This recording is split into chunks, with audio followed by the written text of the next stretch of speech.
We've just hit noon, so good afternoon to everyone.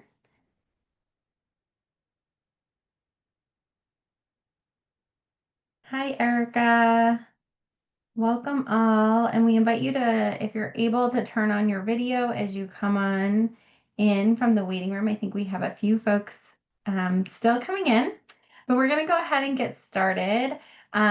Welcome to AIDPH's Veteran Oral Health Virtual Road Tour with our stop here in Florida. Thank you all for joining us. I'm Liz Flannery. I'm the Director of Education and Leadership here at the American Institute of Dental Public Health, and we're thrilled to be with you here today. And I can't believe I'm saying that it's September 2nd. We're already here starting fall. I hope everyone had a great long weekend and is rearing to go here today on our Monday-ish Tuesday. I am joined by my colleagues. Christine Coffey is our Director of Communications. She's going to sit in on this call, as well as Annalise Cothran, who is our co-founder and Executive Director. If anyone is having any Zoom issues along the way, they can feel free to message them in the chat, and they're going to keep an eye on the waiting room and let folks, I think we still have a few folks coming in, and I'm going to go ahead and get us started. So we're going to give a start today with a national overview of veteran oral health and then dive specifically into what veteran oral health looks like in Florida. We have a lot of opportunities for discussion and feedback woven in throughout this session here today. We really want to hear from you. So we will, of course, have dedicated time for questions at the end. But if you have questions along the way, please pop them in the chat. Feel free to come off mute. Annalise or Christine can chime in and interrupt me. And we're going to have some dedicated spots where we ask for your feedback. So again, we invite you to be on camera, to stay engaged, and be ready to share your thoughts. We're recording this session. I think we hit record. Is that right, Annalise? Great. Okay. We will have the recording available if you want to share this out with peers and colleagues that you think are interested in this content. We will have that available after the session, along with the slides and other materials will be available on our Academy space. I'll share some more details at the end about how to access that. As I said, we really want this to be an engaging session, and we want this to be a space where you're able to share your thoughts about the programming you have going on, and also an opportunity for you to connect with the stakeholders in your state working in veteran oral health. There's many folks registered for this session and on here today, so please take an opportunity to introduce yourself in the chat, share your name. If you want to share your email, that's great, and really connect with your colleagues in Florida so you can connect on the work that you're doing to support veteran oral health. Okay, so I mentioned engagement. One of the tools we're going to use for that is slido.com. If you're not familiar with Slido, hopefully I think it's pretty user-friendly. You can grab your phone, scan the QR code that is here, or you can go to slido.com and enter in this number down at the bottom right here. Annalise is going to post this number in the chat. So if you join late or you haven't had an opportunity when we get to our polls and questions to scan the QR code, you can always go to slido.com and find the number that's in the chat. We'll circle back to that in just a second, but if you can take an opportunity to pull that website up now, that would be great. Okay, these are our learning objectives. These are tied to our CEU for today, and they're available in our Academy as well as your registration information. Okay, so like I said, we're going to get started and warm up, test out our Slido skills here. So if you want to toggle back over to that website, and actually I'll pull it up here so you can scan the QR code or pop that in as well. We want to hear from you before we get started. What brought you to today's session? Maybe you're here to learn, to share, to connect. Maybe it's all four, and that will really help. I can kind of make sure we tailor our content. Seeing all of the above and learning, which I love both of those. Okay, I see a couple folks have participated. I'll give it another second. Okay, learning is winning out, and we certainly hope you come away with that. Okay. Learning and all of the above. Really wonderful. I'm going to toggle back over to our slides, but if you haven't had a chance to respond to this poll, please continue to do so as we go to the slides. And keep Slido up on your phone or wherever you have it. We will come back to this as well. Okay. I am your presenter for today, and I am sharing that I do not have any disclosures to share. I have already introduced myself and mentioned that I have Dr. Annalise Cothran, our executive director and co-founder here at AIDPH, on the call with me. And we want to say a big thank you to Erica Craven at Oral Health Coalition. I'm sorry, Florida Voices for Health. She's the Oral Health Coalition manager. We would not be here today without Erica and her work to share out this session. The work that Florida Voices for Health is doing is really inspiring. And you will see later, we talk about the work that's happening in Florida. We share it out not just on this call, but on all of our calls. There's some really great stuff that we're excited about happening in Florida. So thank you, Erica. Thank you, Florida Voices for Health, for being a partner and bringing us together here today. Okay, we're going to go back to Slido again. And as we're getting started, we want to know, what do you believe are the top priority areas for veteran oral health in your state? And again, this will help us tailor our content here today and make sure we're kind of hitting these pieces and weaving them in. So access to care, oral health literacy, workforce development, policy advocacy, integration with general health care. Those are all options. And I think without fail, access to care is typically the first piece that's selected. Policy advocacy. Okay, that's really interesting. Those two are continuing to win out. I'm blocking the screen here. Okay. All right. Like I said, I'm going to go back to the slides. I'm seeing these really as our top two pieces, but if you have not yet responded to this poll, please continue to do so even when we're on the slides. Okay, so let's really dive in. So who is AIDPH? Why are we here talking about veteran oral health in Florida? We are a 501c3 nonprofit organization. We are remote, completely remote, geographically dispersed. We are a national organization, and typically a lot of our research happens at the national level. But there are some times that we get some opportunities to do place-based work and really dive in deep into what's happening in specific states. And really with our veteran oral health work, we were hearing over and over again, here's a national overview, what's happening in our state. And that is what really drove us to create the state profiles on veteran oral health that we're here to talk about today. So we empower our community to advance oral health through science, education, and advocacy. I think you will see all three of those pieces during our session here today. We do this work because we have a vision of a justice-oriented oral health system. We have 4 communities of focus. It includes LGBTQIA+ people, veterans, people with disabilities, and people living in rural communities. Understanding, of course, that there is intersectionality on these 4 communities of focus. For example, what we're here talking about today, approximately 30% of veterans report having a disability. Approximately 25% of veterans live in a rural area, something that we're really going to look at the details of as we dive into the data today. And all our communities of focus have the common experience of historical exclusion and marginalization from healthcare systems. We want to take a minute and say thank you to CareQuest Institute for Oral Health, who is our funder for this program. You'll see here that we have a longstanding partnership with CareQuest, specifically on veteran oral health. Our research goes back to 2021 when we first launched a survey on veteran oral health, and you can take a look at this timeline here and see how that work really compounded over the years, led to additional research, as well as gave us the opportunity to pull in advocacy work and do Hill Days, brief research briefs, etc. And here we are today with our virtual road tour, looking at what's happening in your state. Okay, so again, we're going to start with a national overview before we dive into Florida. So this might be familiar to some of you, but what we found is that many people, sometimes even veterans themselves, aren't fully aware of how VA medical and dental benefits work. And we've really found that people don't understand the eligibility process what care veterans can receive, or even where and how they can access that care. So that's really why we like to start with that right up at the top, looking at the national level to set the stage and a clear picture of what's currently available through the VA and what veteran oral health looks like at the national level.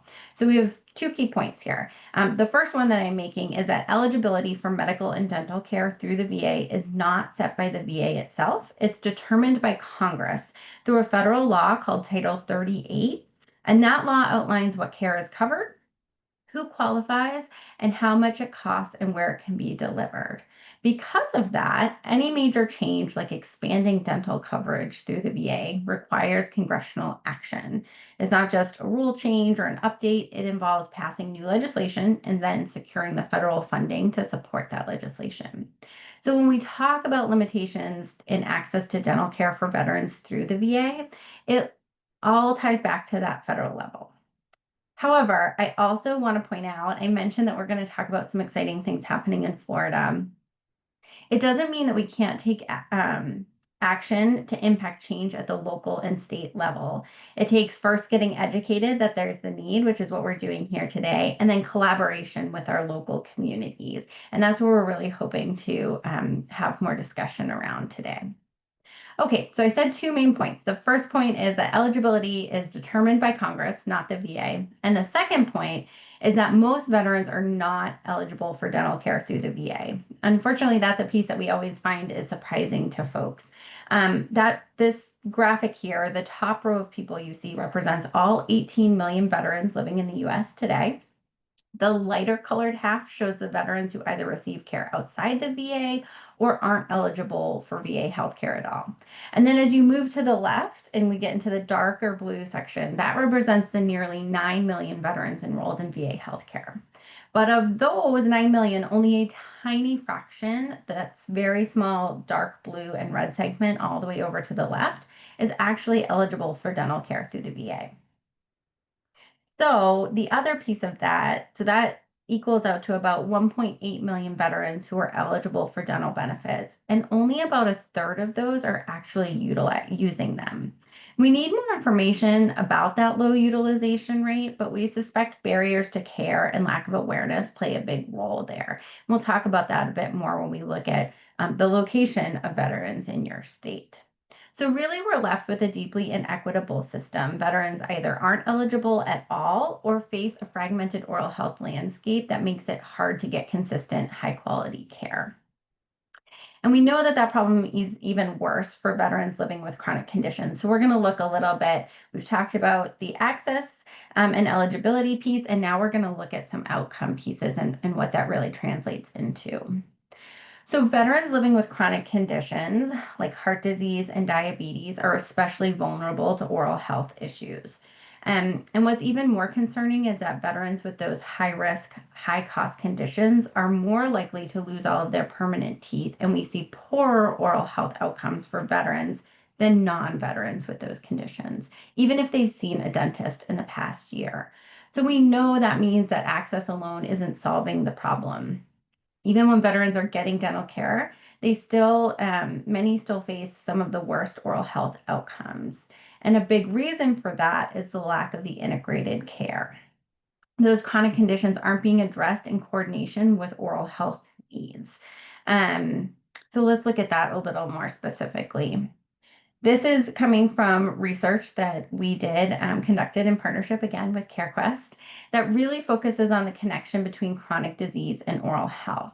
So even after controlling for factors like income, education, and whether someone lives in a rural area, we found that veterans with diabetes were still 40% more likely to be edentulous, meaning they've lost all of their natural teeth, compared to veterans without diabetes.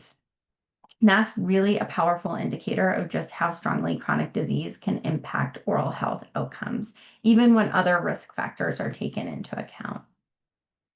And just as concerning are the findings related to heart disease. Veterans with heart disease were 30% more likely to be completely edentulous compared to veterans without heart disease. And that reinforces what we're seeing across the board, is that chronic conditions like heart disease and diabetes have a significant impact on oral health outcomes for veterans, even beyond other contributing factors. So looking at that at a systems level for a second here, what we really want to highlight is that it's not just about poor oral health outcomes or reduced quality of life. Of course, those are very serious concerns, but it's also about the broader health income impact and the cost of care. So when dental care is managed as a part of an integrated healthcare system, like what the VA could offer if dental coverage were expanded, there's a clear opportunity for cost savings, especially for veterans with chronic conditions. So some of our research shows that for every $1 invested in dental care as part of diabetes management, there's a $1 savings in related medical costs. And with heart disease, it's even more striking. Every $1 spent on preventative oral health care can result in $2 saved in heart disease management. So at that point, dental care isn't just a health benefit, it's paying for itself. And this is really important context. We're looking at this national level right now, but this is important context to keep in mind as we look at chronic disease trends in Florida and pull up your profile in just a moment here and consider what solutions might look like for Florida. So these are data points collected through research from AIDPH and CareQuest also that specifically illustrate the state of oral health for rural veterans. We talked about that at the top of this call. You may remember we talked about how veterans disproportionately live in rural communities. And we know looking at these numbers that rural veterans face greater disparities than non-rural veterans. And this is showing, we can look at the numbers, but we really believe raising the voice of the community and hearing those first person stories kind of brings home the point of the impact of these numbers that we're looking at. So this is a quote from an interviewee we gathered during some research.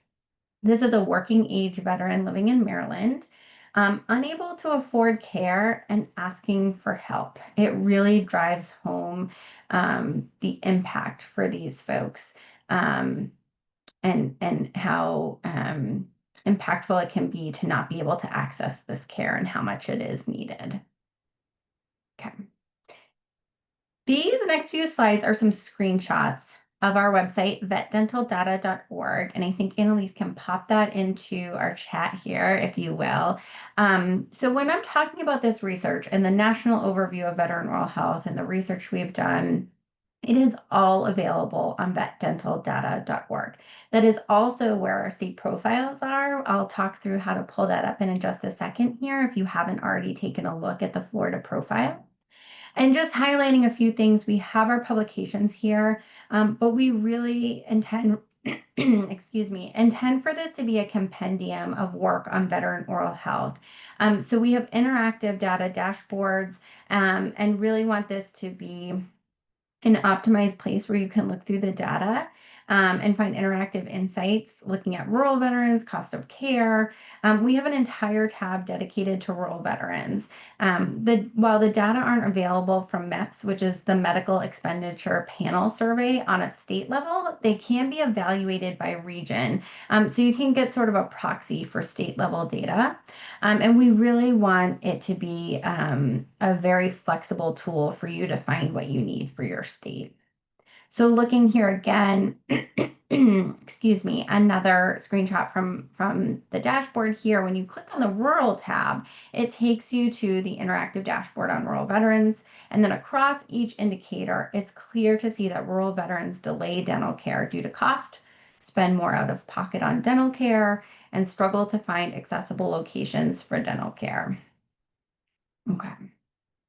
Rural veterans also feel more impact from lack of access and utilization of dental care, often citing that the state of their mouth or teeth is embarrassing. Looking at that quote we shared a minute ago.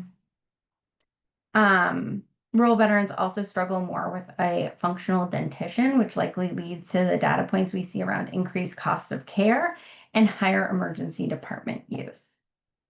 Okay, so those are some screenshots of the dashboard, and here is some of our publications. Again, on vetdentaldata.org. This is just a snapshot of the research and the tools that we've developed to help organizations like the ones you are working for and others across the country to access clear, tangible data about veterans. The data can be really tough to find, and that's why we've worked closely with CareQuest as well as with veteran partners and worked to pull in every available data point we could from the VA, from national surveillance systems, and more. We've worked to pull it together in one place to make it easier for you to use and apply this information in your work, which is exactly why we're hosting this virtual road tour here today.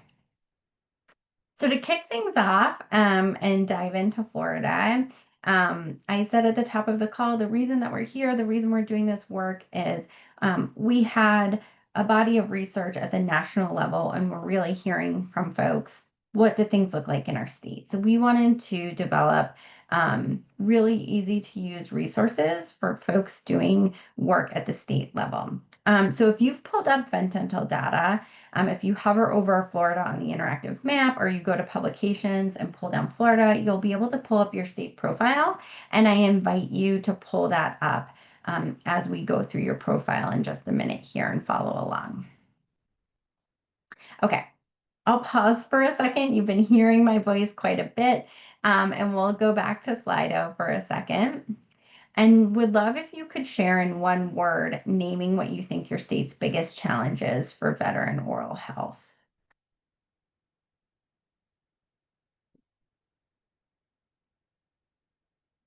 And if you closed out your browser or turned off your phone, you can rescan the QR code here or go to slido.com and put in 147744. Dental coverage.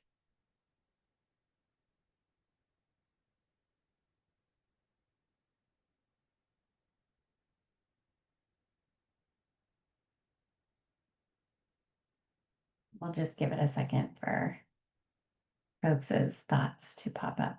Access, dental anxiety. That's a really great point.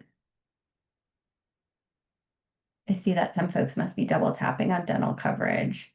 Locating resources. Okay. I'd love to hear more about these pieces when we're discussing.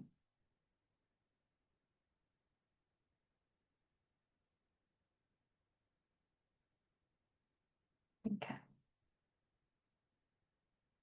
All right.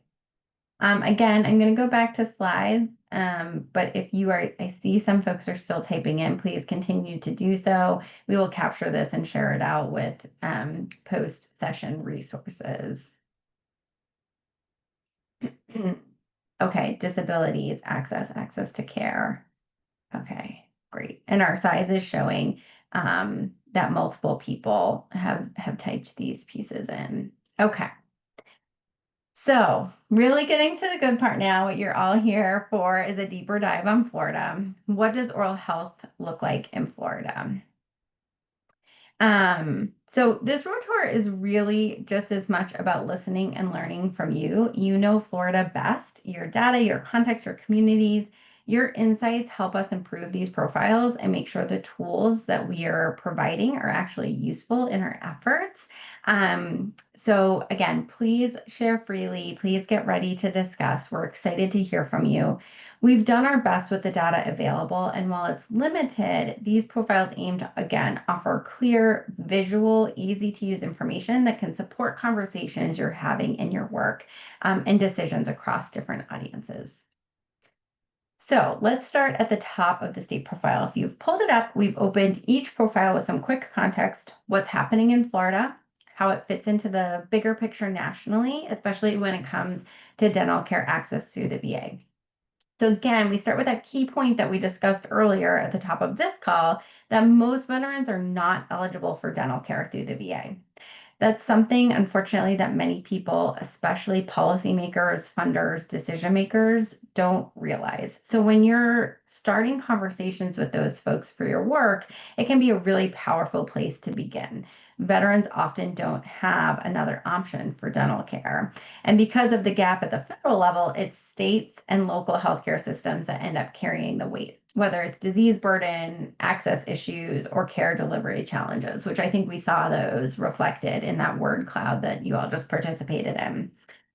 We've also included data on where veterans live across Florida. So you can look down here in this green box and see counties that have the highest veteran populations, and then also look at the map. Again, veterans are more likely to live in rural areas, and as we know, rural communities already face higher barriers to care and worse health outcomes overall. So, right up front, we hope this gives you useful county level insights to support better informed local decisions about how to deliver care and improve access.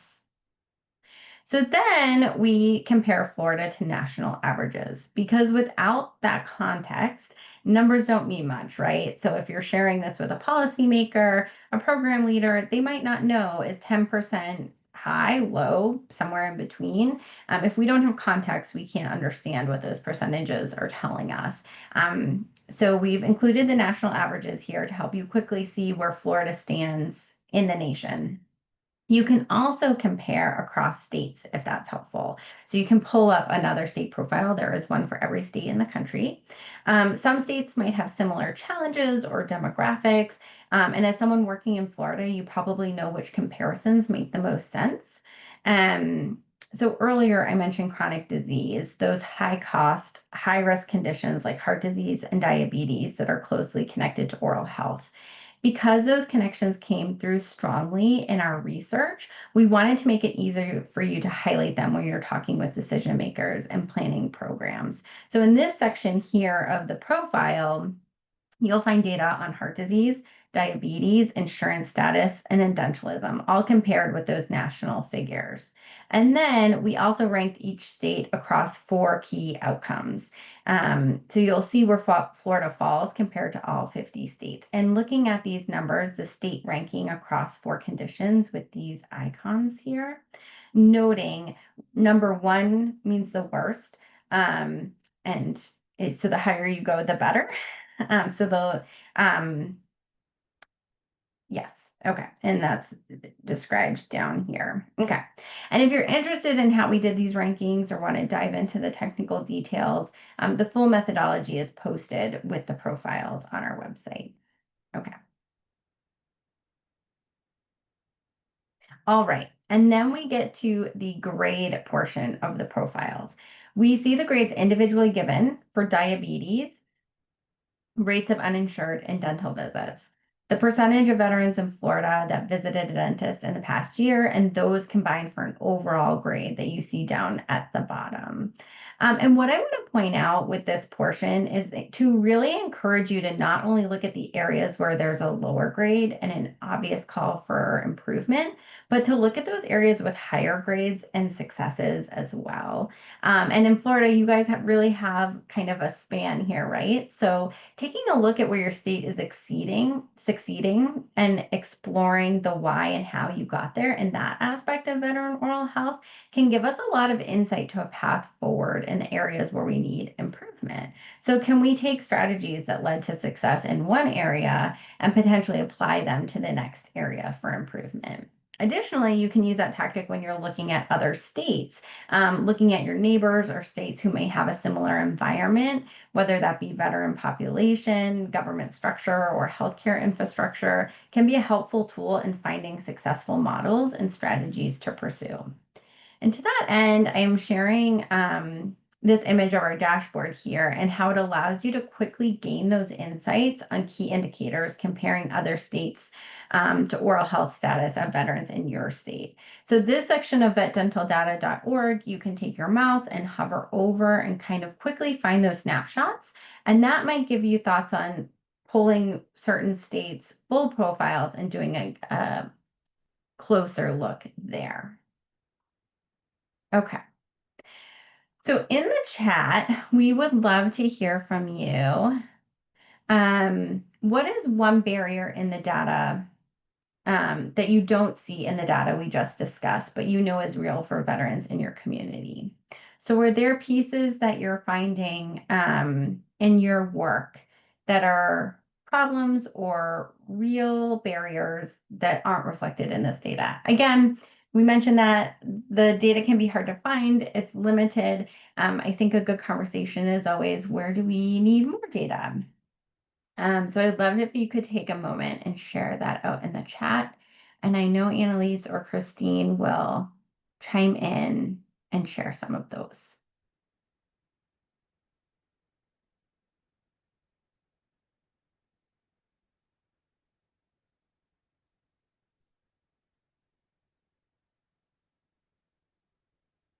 I'm seeing timely dental care, even with approved VA dental eligibility. Okay. So I'm taking that to mean timely through the VA as well as other places and getting care in the time that's needed.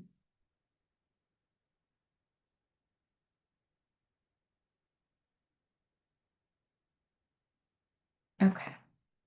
All right. Well, I invite folks to continue popping that in the chat. Limited providers, workforce, working for disability rights in Florida. I often see that folks are concerned about dental professionals appropriately handling their disabilities. Um, and that makes me think of the dental anxiety that was raised earlier and maybe ways we could address all of those things in combination. Something that comes up very often on these calls is trauma-informed care.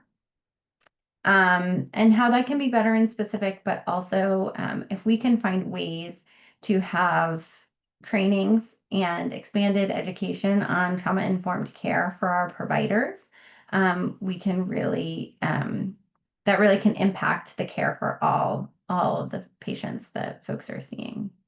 And I'm sorry I'm looking away. I have my chat on my second screen. So limited providers, community resources outside of the VA. Okay. Annalise, did I miss anything there with those? Okay, great. Thank you so much. And again, I'm going to go to our next slide, but please continue to share if you have something that you haven't posted yet. Okay. I hope going through those details was informative. Really, what we want you to take away from this session is next steps and how you can leverage this as a tool in your work. Using the data to illustrate the need, sharing the profile and starting conversations, and taking access to elevate success stories. So let's dive into that how a little bit more. One of the most powerful things we can do with data is to advocate. That can look different depending on your role. Maybe you're a provider, maybe you're a policymaker, a veteran yourself. This profile gives you credible local data to bring to maybe it's a city council, maybe it's your board, state legislators, etc. Any decision maker or person you need to work with to implement a program, this can really give you a strong foundation. You could also do something like organize a listening session in your community, invite decision makers to hear from veterans themselves speaking to this and how it's impacted their lives. Again, those first-hand stories. And just a note here that small advocacy actions can really have a big ripple outward. It doesn't have to be a big immediate hill day that you're going to. There's a big spectrum of advocacy and what that can look like. So many people working in healthcare, we mentioned this, healthcare, folks working in veteran services, veterans themselves, don't know how stark the oral health gap is. And that's where education comes in, starting with this type of seminar and then sharing it out. So we're really hoping that you are able to use the profile to share out. And maybe that's something like leading a short talk at your organization's staff meeting or briefing another coalition partner. We find that when stakeholders are informed, they become allies, and that's how we build momentum. And it's also an opportunity to collaborate across silos. So maybe you bring someone in from housing or mental health or food access and find a new way to align your efforts. Okay. This data is a tool for strategic thinking. Whether you're leading a nonprofit, managing a health program, advising on policy, you can use the profile to help decide where to focus. So maybe there's a rural county with no dental providers or a population group that's at higher risk. I'm thinking, looking at that profile off the bat, looking at that county level data. So maybe it's actually physically where, maybe it's a geographic location, but also maybe it's a chronic disease or something that was on your report card, and that's the where to start. It also helps you make the case for why you're investing resources where you are. And if you're doing evaluation or reporting in your work, it gives you a baseline. So here's where we started, and here's where we're trying to shift to. So let's talk about how this profile can bring in resources. Grant makers and funders want to see data and they want to see it grounded in the community. And this profile gives you that. So again, you can use it as the problem statement of your grant or to show the gaps in care. You can also cite it as a foundation of what your solution will address and as a benchmark if you're measuring outcomes and deliverables of the program you are doing. Okay, I'm going to skip over here to a poll for Slido. And we want to be leveraging these tools in our research to best serve the work you are doing. I think I have said that a few different times on this call. Our mission is to empower our community, the dental public health workforce, to ensure that we're taking our research and bringing it to easily accessible, free to use tools, so folks at the state and local level can have more impact in the work they're doing. So to that end, would love to hear from you now about what additional tools would be most helpful in your work. So we have some options here on our poll, educational materials, policy briefs, research findings, training modules. And as you're answering this poll, if folks who are saying education materials or training modules, if you want to share in the chat as well, the audience for those. I think we have several folks. Um, Oral health literacy comes up a lot on these calls. Educational materials comes up on these calls. And sometimes it is the clinicians that those materials are needed for. Sometimes it's the care coordinators. Sometimes it's the veteran themselves. Um, so if you have additional thoughts that you would like to share out in the chat, we would love to hear those as well. Okay. I am seeing that all of you are I'm seeing that we tend to be two options and pretty strongly aligned on where you're falling on most of the polls that we're doing here. I'm toggling back, but please feel free to continue responding. Okay, I mentioned that we were going to talk about Florida in depth, and I just want to highlight this seminar is specific to Florida, but there are aspects of this seminar that we include for every state that we do and aspects that we tailor. And Florida is in here for every seminar that we do across the country because we are excited about some of the pieces that Florida has going on. So if folks have thoughts on that, we would love to hear more. So we share out that Florida passed legislation creating the Veterans Dental Care Grant Program within the Florida Department of Veterans Affairs. And it was designed to provide dental care to veterans living in Florida. The department will partner with a statewide direct support organization to administer the program. And that organization will distribute grants to nonprofits with a strong track record of serving veterans. And then those nonprofits will deliver care to eligible veterans based on income, service history, and other qualifying criteria. And our understanding is that this is new legislation that was passed and just started being implemented earlier this year, and that we're looking at some renewal pieces where the program will continue. If anyone is involved in this, and has corrections for me, please feel free to correct me. If folks have thoughts on how this is working in Florida, we would love to hear those.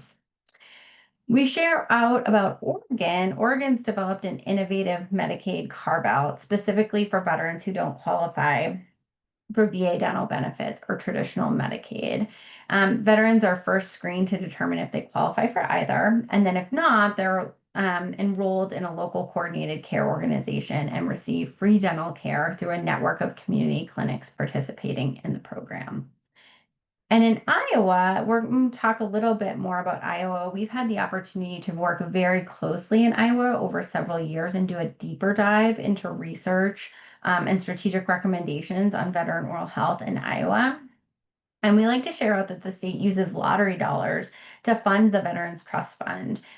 This fund provides direct grants to veterans to help cover out-of-pocket health expenses, including dental care. And we share out these success stories because, as I said at the top of the call, while eligibility is determined at the federal level, we all know that that can be a long game, right? It would take a very long time and a very big coordinated effort to make that change. And not that that shouldn't happen, but folks need access to care now. And so there are often things that can happen at the state and local level. And we find that a lot of states find innovative ways to approach that, that have very different environments that really work for what they have going on in their state. So if you have other states you'd like to highlight, please share that out. We find often that states are asking, what are the success stories? What is a model that we could emulate? So that's why we share out these pieces on these calls. Okay, so I mentioned that we would share more about veteran oral health in Iowa as an example of how we did a deeper dive into a state focusing on veteran oral health solutions. So just sharing out what that can look like, we started with a comprehensive year-long research project in Iowa where we published a 70 some odd page paper, not only with the state of veteran oral health, really, again, deep dive, but along with strategic recommendations of what could be done to address the disparities that were found. We brought that information out back to the stakeholders in the community through a series of community forums that were held virtually and in person to really dial into those strategic recommendations, what were most viable for the community. We shared those details out, and just recently we published a strategic report that stakeholders in Iowa can follow with those dialed down strategic recommendations and a pathway of action on how to achieve those objectives that were set out. That was all done in partnership with stakeholders in veteran oral health in Iowa. This is some of our strategic recommendations, and you'll see here that we highlight strengthening and expanding that Iowa Veterans Trust Fund that we talked about. Okay. I am going to pause here for a second and see if anyone has any questions that we can answer for you.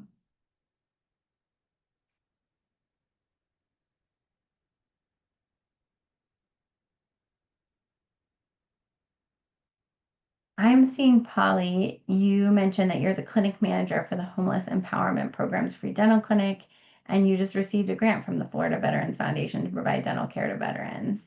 That's great. So first of all, congratulations. Um, and if you're interested in sharing more, we would love to hear more or how we can kind of follow along.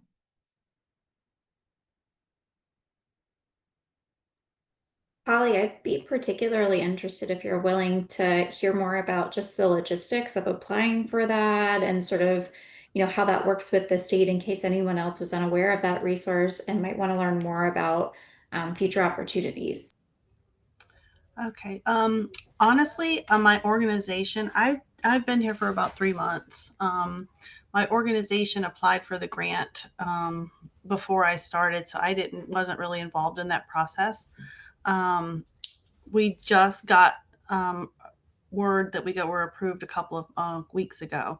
And actually, today is actually going to be the first day. One of the challenges that I have with the whole thing, a couple of them, is verifying their veteran status and verifying their income. So, I mean, that's going to be my challenge right now that I'm working on this week is, making sure that we have all of our ducks in a row as far as eligibility and everything. So, our dental clinic here has been, we're with a dental clinic, a free dental clinic within a homeless shelter. So we have about 400 residents here. And so we've seen, we have a specifically veterans housing here as well. So we have a contract with the VA for veterans housing. So we've seen veterans for quite some time. But in the dental clinic here, we don't handle any of that part of it, as far as verifying their income. So that's been going to be, one of my challenges right now. But we're very fortunate to get the grant that we've gotten. So I'm really excited about providing the service over here. So That's fantastic. Thanks so much for sharing out. Um, and I will also just say if um, you ever have resources that would be helpful to share out, we like to share out resources that folks share at the local level on the Academy space with these materials that are available asynchronously. And again, with our vetdentaldata.org in this next year, working to really build out a directory of where folks can find care. we find that question comes up, and so we're working to kind of build that into that resource as well to point folks into. Right. So that's exciting. Thank Does you. anyone have other questions from the presentation about the work that your colleagues are doing in Florida?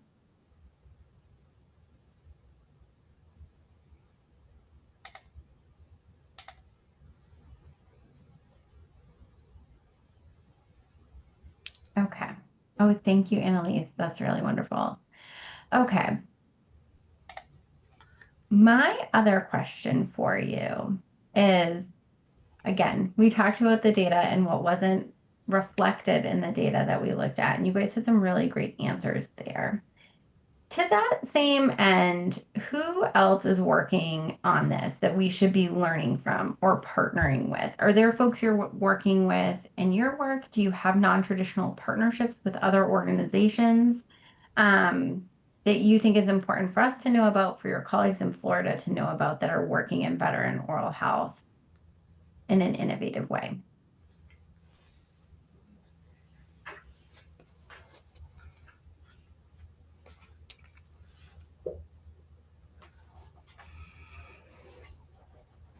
Shakila, were you hoping to share? I see you off mute.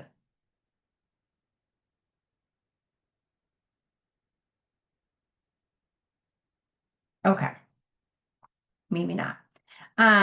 Okay. Well, as pieces come to mind again, okay, I got it. Shakila, I gave you your mute. Thank you. Um, as things come to mind and we're still on the call, please feel free to post them in the chat. Um, And if you have pieces afterwards, you're more than welcome to follow up. I see Crystal shares that Nova University has a grant program as well that gives essentially free dental care to all veterans. That's really fantastic, Crystal. I'm guessing that, Crystal, you probably aren't able to come off mute right now. If you are, I invite you to, but if you want to share out how folks could find more information on that, especially if there's any care coordinators or veterans on the call, how we could point veterans in the direction of that grant program. That would be great. Okay. And oh, hey, Hi. Crystal. Sorry, I didn't Hi. want to put you on the spot. No, that's okay. I'll talk for a second. Yeah, so any veteran who has their card and everything that can prove status, they can go through the university's program as a grant program, and they go through the student center and they get essentially everything for free. So they just have to go to the Nova University website, look up the dental school, and there's a phone number there. I don't have it on me. I work with the oral surgery. So, but yeah. It's a really great program. I wish more people knew about it. Well, that's great. We would love to get the word out. Thank you for sharing. I think I can tell by Annalise's face that she's doing some Googling right now and might be able to pop it in the chat for us. Thank you, Annalise. Um, okay, that's really great. And I also would encourage you, again, I hope folks that have made a connection with each other, with your colleagues in Florida. I encourage you to think through how we got to those programs, how those programs became successful. Are there good lessons learned for how those partnerships were made, or that program was implemented? If you're thinking about implementing something, maybe reaching out to Polly or Crystal and asking for lessons learned and kind of what your approach should be. Okay, I'm going to pull us back to slides here and kind of close us out on our final steps. If there is a question that folks did not get to ask, please feel free to chime in as we go through these next steps. So we hope you're feeling activated. I also know that this is a lot of information to take in, and we're all very busy. So I want to leave you with one concrete, easy step to take after this session to keep momentum going, and that is share the state profile with one new person or organization. If you're willing, I invite you to post it in the chat who you're going to share this with. We would love that. It would help us keep each other engaged, encouraged, and accountable to take some action with what we learned here today. I'm actually I will also add here, if someone feels very activated and wants to do something like share a mini talk at your staff meeting or with another organization and you're unsure, please feel free to reach out to us. Again, the recording will be available so you can share the recording out with colleagues, but we're also happy to provide guidance or assistance if you're taking it a step further. Okay. Next steps, CEUs are available for today's session. Those are hosted on our Academy, and Annalise is going to grab that link and pop it in the chat. And I just want to note here, this will pull you up to our VRT page on our Academy, which houses all of our seminars across the country. Our goal is to visit every state with a seminar specific to their state. So there's two things you need to do when you pull up that CEU link. You'll first see a blue button across the bottom that says continue. So first you click continue, and that will bring you a list of the states VRT sessions, and you can scroll down and see Florida. Click on Florida and you'll be able to request your CEU right there. That is also where the recording will be posted, as well as our YouTube channel. And you can reach out to us if you have any questions or issues with that. We are also working to gather stories from veterans in your state using our storytelling form. Again, hearing our community's voice and hearing firsthand from veterans is incredibly powerful. The data is very important, but having that personal story of what the data truly means to veterans themselves can be very powerful in advocacy work, and is a really important part of how we share the story out when we have the opportunity to speak with decision makers, to speak with legislators, which Annalise and I are about to do later this month. We're headed to the Hill later this month to talk about veteran oral health with some of our fellows. So if you are a veteran yourself or you know a veteran and would like to share this storytelling form with them, it's a really powerful way to amplify the advocacy work. It is anonymous, and we say thank you to folks who are willing to share their story. So that link will be in the chat as well. Again, you can find links to today's resources on vetdentaldata.org. And we leave you with Veterans Deserve Equitable Oral Health. Thank you all for taking time out of your day, for listening to this education session, for participating in the chat, sharing your thoughts, and connecting with your colleagues. Again, we hope you will share out. And I hope everyone has a wonderful rest of the day. Take care, everyone.